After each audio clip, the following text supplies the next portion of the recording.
Everybody,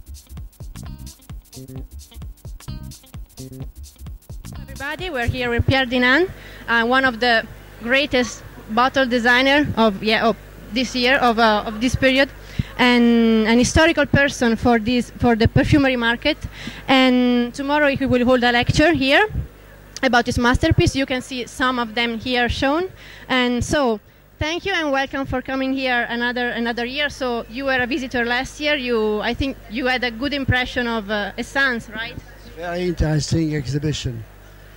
So we're glad to celebrate with you the 5th edition. You have one of our most welcome special guests. And so we would like to discover more of your masterpieces, your work, your career. How do you decided to choose this job? I was originally an architect, and with no success, I decided to go to advertising. And in the advertising agency where I was working, my clients were cognac, champagne, and perfume. And one of the clients, Rochas, Madame Hélène Rochas, asked me, as I was an architect, to design a little house for a perfume bottle. So this was the start, and then I worked with Balmain, with Christian Dior, with Guerlain, with Paco Rabanne, with everybody in the world, including a lot of Italians also. My first Italian client was Capucci and Valentino. How many years have you been devoting to perfume design, to bottle perfume design? 50 years. Wow, 50 years. How many masterpieces? I did about 700 perfume lines for everybody in the world, a lot of Italians. If I remember, Capucci, Valentino, Gucci, Fendi, Luciano Soprani, Giorgio Armani, Crizia, Moschino, nearly all of them. Dolce Gabbana, of course, which I spent a lot of time with them. Very talented designers. Have you got some special memories connected to some of these perfume bottles? Yes, one of the best memories is working with Yves Saint Laurent for Opium. It was quite a crazy experience, and maybe the most successful perfume I ever did. The most perfume bottle, yes. Calvin Klein also was very interesting. And in Italy, Dolce & Gabbana are very, very interesting people. And I must say it was a lot of fun to create light blue for them with the Garibaldi Euro Italia. How much the brand you work for is involved in the creation of the design? Well, when it is a fashion designer, it is important to discuss with him, to get his ideas, to work as closely as possible. But now you meet big companies and you don't meet the designers anymore, which is very different. And I don't know, would you like to show us some of your masterpieces here with the draft? One of the latest is inspired by the Indian chakra. It's Nila Vermeer Creations. So the chakra, which is a symbol of India, is on top of the bottle, and each line corresponds to the line on the glass.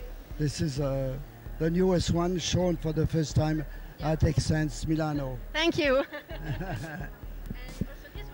Also this one for Pozzo di Borgo. It's a very famous family, and there's 2 fragrances for men and women, and I love the bottle, which is also made in Italy, by the way, by Les Verts Glass Company.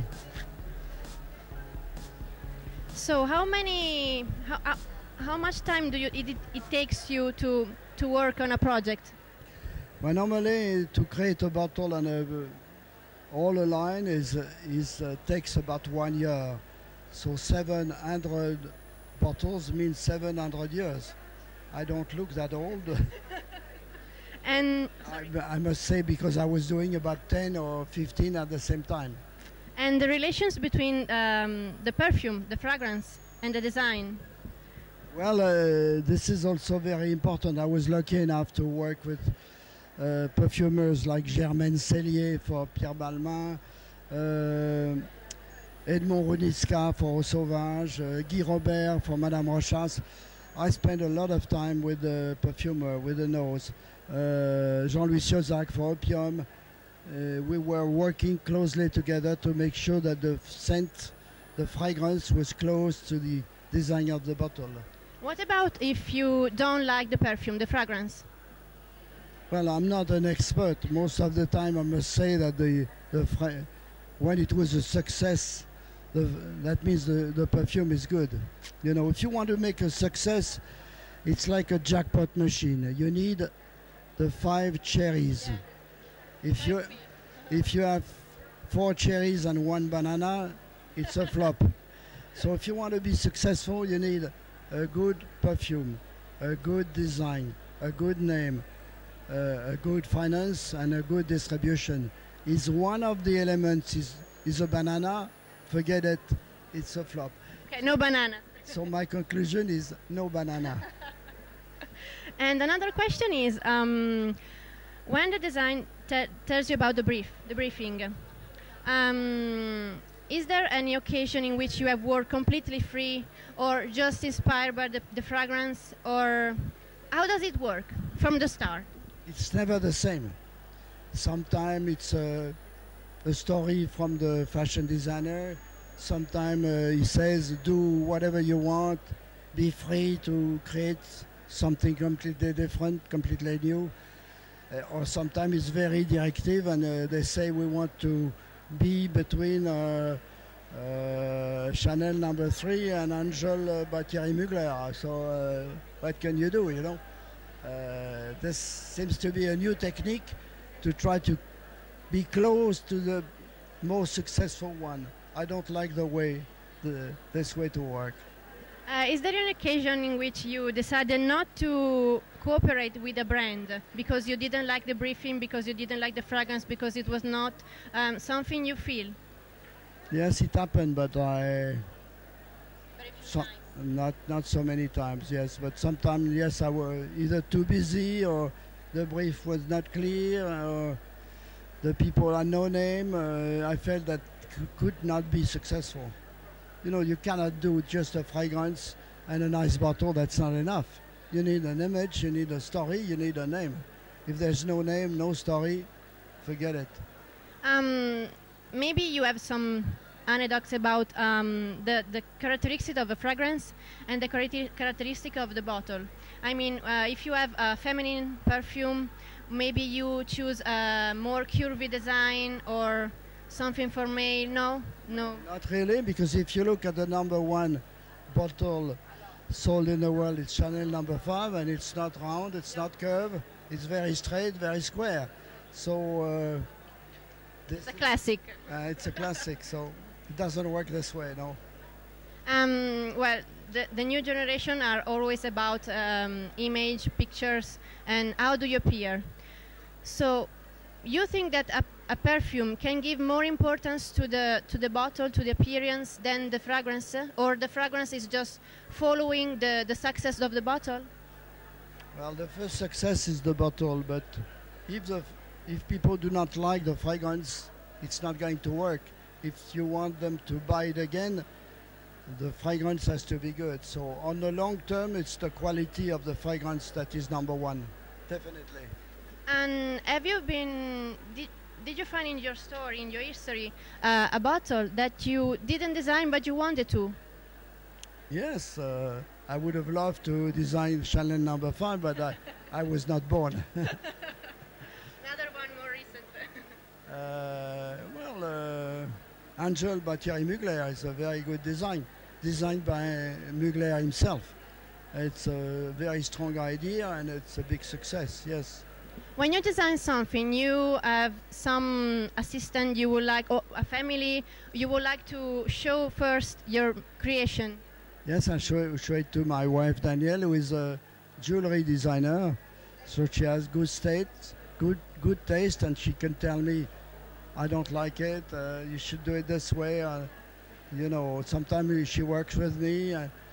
We even did some jewelry for the perfumers. We did jewelry for Yves Saint Laurent, jewelry for Missoni, jewelry for Valentino, jewelry for for many other in the States, for Tiffany, Givenchy, Caron, many companies.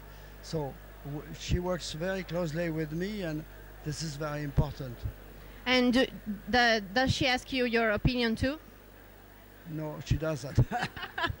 And I would like to know other inspiration you take for your design. I don't know, maybe you're walking in a park, you're traveling, you're watching a movie, listening to a particular music. No, the best inspiration was to meet and to speak with the fashion designer.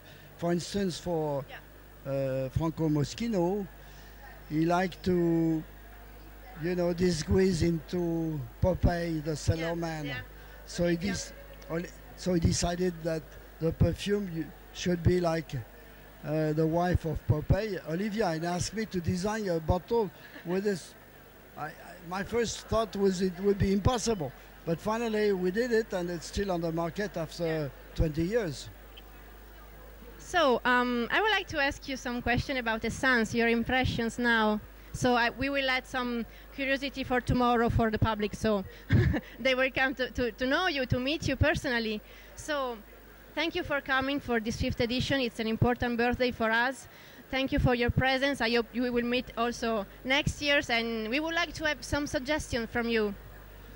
Well, I think the idea to make a special exhibition for niche fragrances is an excellent idea, because the selective market is going into, less quality, and really the niche products are doing a better quality. And I think the future will be with the niche products. Is there any difference between the design bottles of niche fragrances and the other perfumes? Well, it's yes, it's a problem of quantity. When we design a niche products, it's going to be for 5,000 bottles or 10,000 bottles. When we do selective for L'Oréal or Unilever, it's 2 million bottles. So it makes a big difference on the technology, the glass company we're going to use, the cost of goods. So this is the main problem. Has it happened to you that maybe during not only Esxence but during other fairs, people ask you, just look my bottle, what do you think? Yes, sometimes it's very good, sometimes it's bad, and I just tell them. Okay, maybe they were just hoping and crossing their fingers for your opinion. So thank you really much, and welcome again at Esxence, and see you tomorrow for your lecture to your masterpieces.